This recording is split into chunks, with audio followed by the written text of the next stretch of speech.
Okay, so just what you were talking about is very relevant on how you're doubting your own ability, and that's something that we all go through. It doesn't matter what has to do with your work or your sport or life in general. Um, but when you're with other people, if you're talking to them about something, there's transference going on. They actually feel what you feel when you're in the room with somebody. And a simple example of that is if you're ever feeling a bit down or bored and you go out and you get into company where everybody's having a good laugh, then after a couple of minutes, you're getting that transference off them, and vice versa. Sometimes you're in a good mood and you meet somebody who's going to really drain you or bring you down. So I'm going to teach you an exercise today how to lift the vibrations, so to speak, in the nervous system. Because I think at the last time I was down, we spoke about emotions. Emotions are labels we give the vibrations in the nervous system, and some of them can be very low. The lowest you will feel in your body is apathy, depression. So there's no movement, and that feeling's communicating with your own brain that I can't help myself and nobody can help me. Now, it's not going to stay. They always move, the vibrations, the emotions are always moving. But if you have that long enough and you install a belief that this is who I am this feeling, and you believe the language that it's telling you that you're not good enough and you can't do this, you can't, you're talking about your sales. If you install that, that's a nocebo, that becomes a belief then, and that becomes your reality. So first thing first is how you feel does not define who you actually are. Okay, that's very important. And there's days you'll feel great, and there's days you won't feel great. But the good thing is you can only feel one thing at once. I can't feel hot and cold at the same time. No more than I can feel self-doubt, self-belief, or angry and happy. So our personal power is the power to be able to change how you feel. So if the vibrations are low, if you're feeling fear, depression, anger, then you need to remind yourself, I can replace this. I can't fight with it, I can't get rid of it, but I can't replace it. There has to be something in there. Okay, that's our power, that's our ability to change. Because when you change that, it changes the internal dialogue, what's actually going on in your own head. Because the feeling will come first. And this is where a lot of people get it wrong. They fight with a feeling they don't want. Then they can't get rid of it, they feel it, and they install a belief that this is just here, this is who I am, and I'm always going to feel like this. It's like somebody standing out there in the cold, and we're saying, put your coat on. No, I'm just cold, that's me, that's who I am, I'm always bloody freezing. Yeah, can't get rid of it. That's the way I look at it. And that's, you're talking about basic anatomy and physiology here, how we actually work. So the exercise I want to go through with you today is taking one of the emotions that's very powerful, and I'll tell you a wee bit of the science behind it first. And it's a very, very simple exercise that anybody can do, and you're better doing it first thing in the morning. Yeah, you do it at night as well, but first thing in the morning, because how you feel when you're waking up is really what you presuppose and how your day is going to go. So if you wake up and you're feeling terrible, you presuppose it's going to be one of those days. And people say to you, did you fall out of bed? You get out of bed on the wrong side this morning. So, and especially if you're talking about getting out and talking to other people and, negotiating with other people, it's the same thing. They're going to pick that up off you. And you're going to presuppose what's going to happen before you meet them. It's the same in sport. It's the same people going for interviews, doing their driving test. It doesn't matter. What we feel pre-event usually presupposes the outcome of what is going to happen. Yeah? Not my rules, the rules of how this is the rules of how the brain works with the nervous system. Alright? So, I'm going to show you, this is all based around gratitude. Gratitude is a very, very powerful emotion.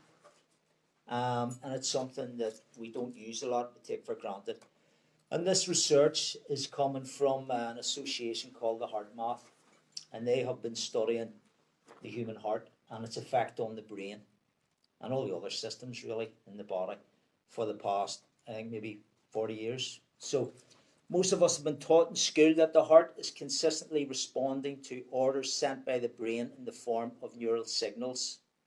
However, it is not as commonly known that the heart actually sends more signals to the brain than the brain sends to the human heart.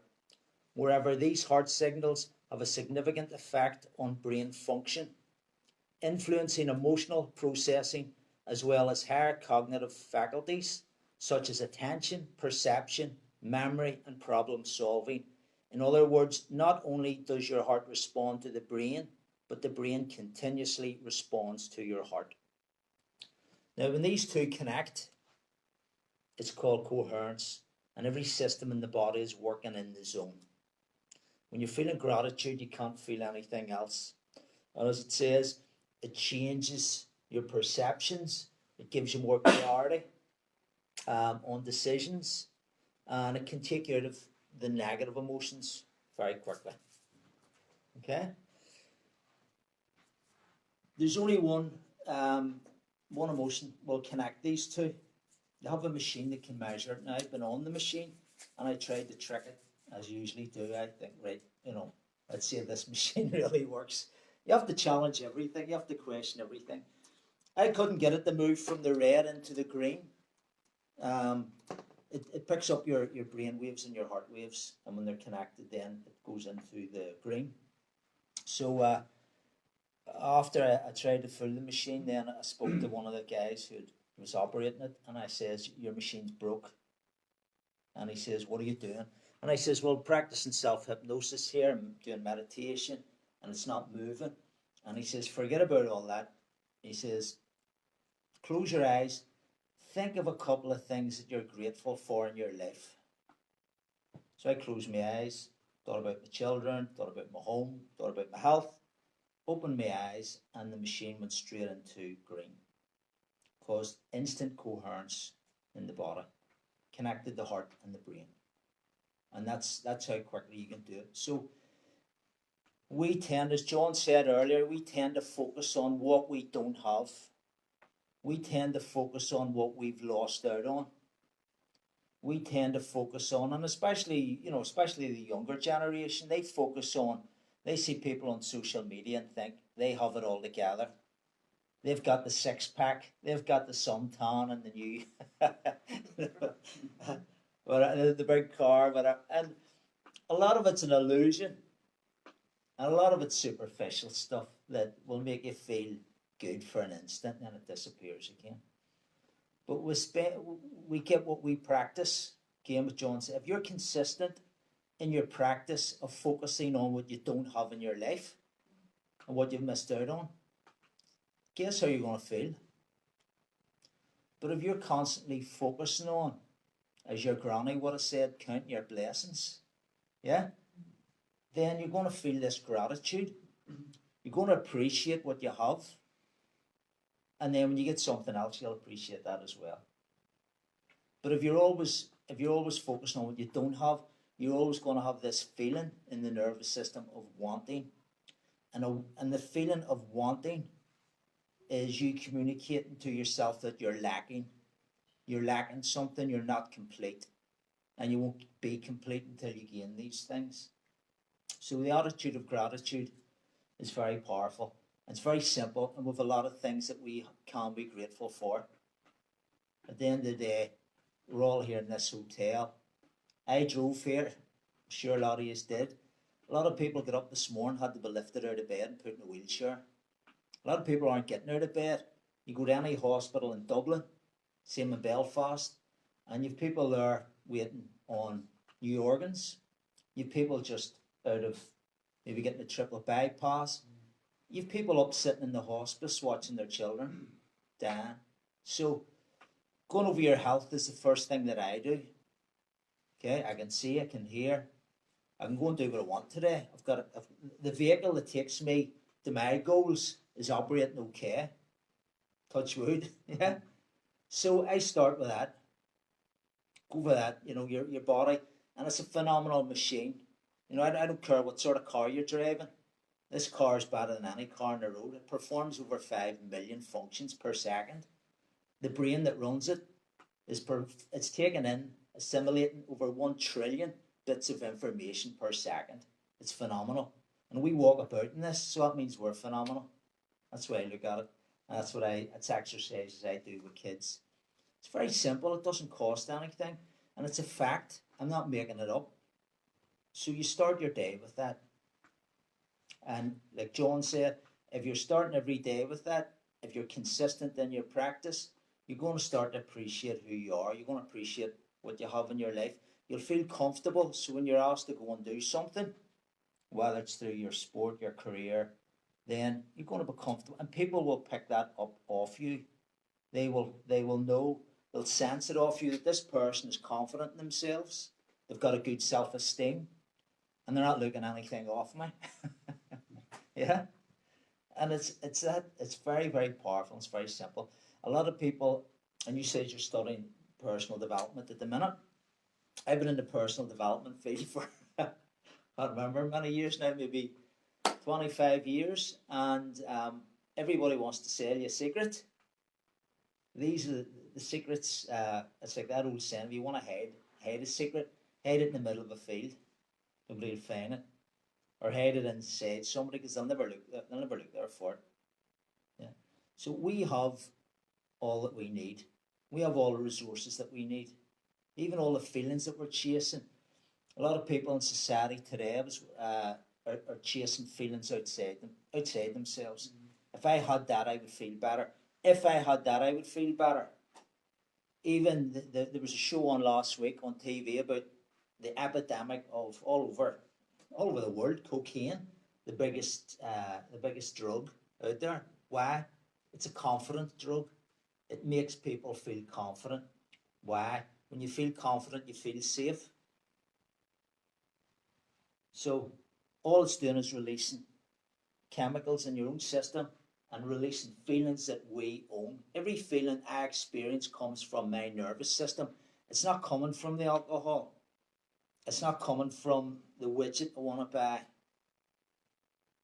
It's all stuff that I own. So give yourself permission to release that. Get yourself some exercises, which we're going to go through anyway. I'm going to show you a heart exercise, and I'm going to teach you some exercises on how to feel safe and how to feel confident.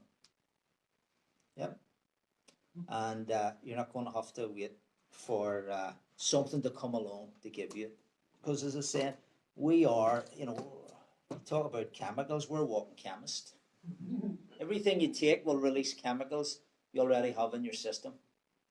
And even when I'm teaching hypnosis, that would be part of it. I teach people how to experience the feeling of feeling drunk. If you've felt drunk before, you can experience that again without alcohol. Because the subconscious mind remembers it. And you have a cheap night out if that's what you want. You can anesthetize the body. You can cause analgesia. Again, it's a great exercise. I do it with kids. So you're experiencing that, and then you're asking yourself, well, if I can do that, what else can I do? We've very powerful resources. But as I said, we're made to believe that no, we don't. Everybody else has them, not us. You haven't made it if you're not up there. And it's the same in sport. I get this a lot in sport, what you said earlier. We're always comparing ourselves with people who have more. We were brought up to look up to other people, to aspire. We're always looking up to others. Social media is the same. If I'm always looking up to somebody or something, I'm always going to feel beneath it. That's a fact. So respect people for what they've done and learn of them. But don't look up to them. Only look up to yourself. Because if somebody's doing better or they're higher up the ladder, they've usually practiced more. And they've been where you've been as well. Yeah. And John will tell you, anybody, especially in business, if they're in it a long time, if you speak to them, they've been kicked in the teeth, knocked down more than anybody else. But they're made of sterner stuff. They're made of rubber. They keep bouncing back. It's the same in sport. A lot of people, didn't Tiger Woods win something there after 21 years. I don't play golf, but I heard everybody talking about consistency, persistence. You need to be as persistent as you were as a child when you were learning how to walk or learning how to ride that bike. Yeah. You just kept at it, and you kept at it, and you kept at it, and you kept at it. Nobody turned around and says, here, people's laughing at you now. You didn't even care. You were going to ride that bike. That was it. And that persistence is still inside us. But this thing that prevents it coming out and preventing us from using it is other people's opinion. That's fear of failure. Well, what if I don't succeed? What if I'm not doing as well as everybody else in the group? What are they going to say? What are they going to think? Who cares? Most people are not thinking about you. Seriously, most people are not thinking about you. They're so interested in their own life and their own feelings. You know, I could dress up as a clown and walk around Dublin city centre. Guarantee you, people will point and laugh at me, maybe talk for 10, 15 seconds, and then they're back in their own bubble. Where I'm going or where I've just been. So why should I let that stop me? Why should you let that stop you? If you're not getting results for, you know, maybe you're plateauing for a while. But if you keep going, it's all practice. Everything is practice.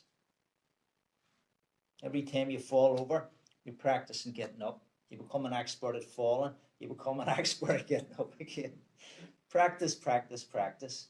But society today has built this illusion. Oh, it happens overnight.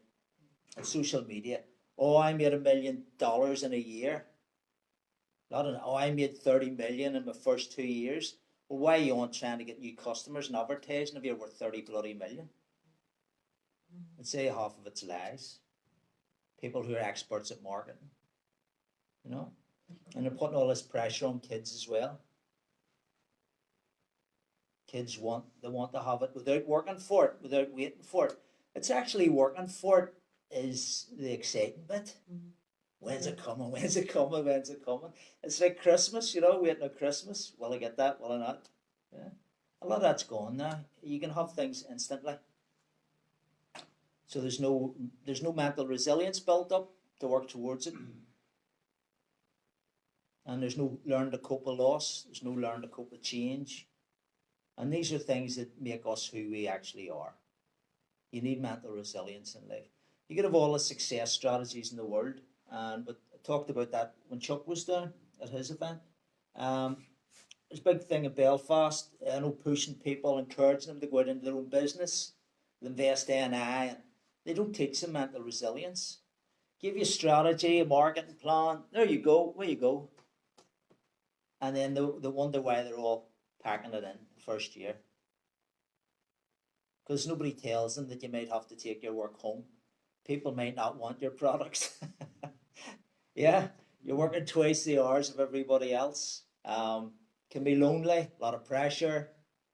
How do you deal with pressure? Just deal with it. No techniques, no strategies. And then it leads to breakdown. And as I always say, most business owners break down before the business actually breaks down. There's no such thing as failure unless you give up. Doesn't matter if it's sport, business, life in general.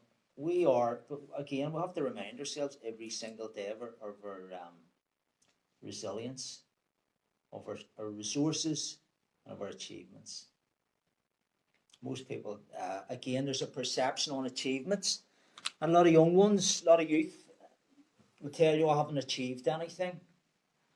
And you would probably hear this a lot with the young ones. But somebody who's been, you're working with kids in orphanages, brought up in orphanages? Kids come out from care. Yeah. So that's a massive achievement to come through a life like that and then go out into the open world. So, but their achievement is being able to deal with change, with loss, okay, and have that resilience. So if you take an individual like that and put them into a business, they've got a lot of resources that would do well in business, but they don't see it. You have to point it out to them. It's the same. And I was talking to a group of young boxers going to All Irelands, on Monday night. A lot of them cannot see the crossover from taking the resilience they have, the determination, the focus under pressure, and putting it into their schoolwork. They can do it, but no, it's getting that crossover until the penny drops, and we're the same. And you are going to have, I'm doing this stuff here, there's days I feel like I don't want to get out of bed. But it's having the tools. I know what's going on, I'm aware, I have emotional intelligence. What's going on here? It's that feeling it's telling, it's sending the thoughts. So I need to change how I feel and then start my day. If I don't, it accumulates and it gets stronger and stronger. You get what you practice. If you practice feeling bad, you become an expert at it. If you practice your gratitude, feeling good, working on yourself every day, helping others as well, which is massive.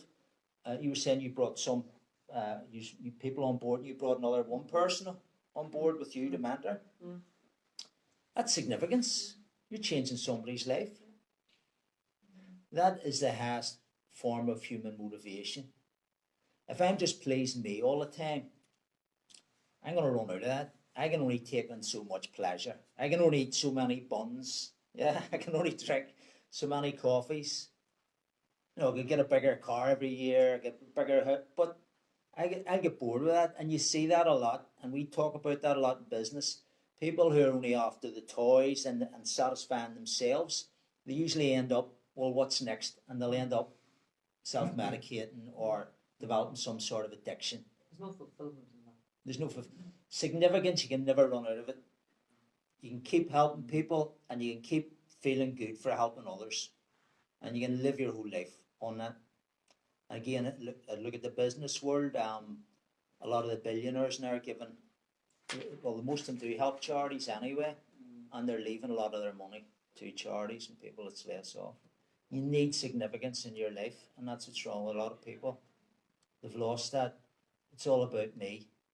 And I think society's designed that way. Even now, a lot of people don't know their own neighbours. Years ago, there was a sense of community, wasn't there? You belonged to a community, you shared things, you shared, problems. Somebody didn't have something, it was, other people would gather around. Now, society, it's designed, it's very fast, and you're sort of left on your own. And that's sad, but it's just the way life is at the minute. So, and that's why it's good to have groups like this. And it's good for young ones to be in teams. Sport's fantastic for that. You have to feel as if you're part of a community because you feel safe and you feel wanted. And then you've got significance as well. Okay? So, are you ready for me to take you through the exercise? I'll knock all this off. Okay.